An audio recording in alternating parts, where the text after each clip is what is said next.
Sandaling-sandali lang ang kagandahan ng isang bata. Anong sabi ni Shakespeare? A rose will bloom, it then will fade. So does a youth, so does the fairest maid. So, samantalahin.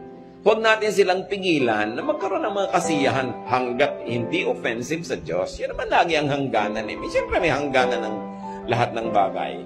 Pero karamihan naman kasi sa atin, yung bata, huwag ka malikot. Ano gusto mo? Maparalyze na siya at mag-wheelchair na. Bata nga eh. Siyempre may likot. May hangganan din lang. Huwag ka naman makabasag. Huwag kang makasira naman kung ano-ano dyan. Bata ay bata. Mga young people, biglang magtatawa na ng malalakas. Iirapan agad ang mga lola. No? Mga young people, sandali lang yan. Pag nalaman na nila ang mga tunay na issues ng buhay, pag nagbabayad na sila ng mga kuryente at tubig at mga bayarin, pagka nalaman na nila ang maraming mga suliranin ng mundo, hihina na rin ang tawa niyan. Diba? So habang kaya pang lakasan, lakasan. At kahit matanda na kayo, marami para kayong bayarin, labanan nyo yan, lakasan yung tawa.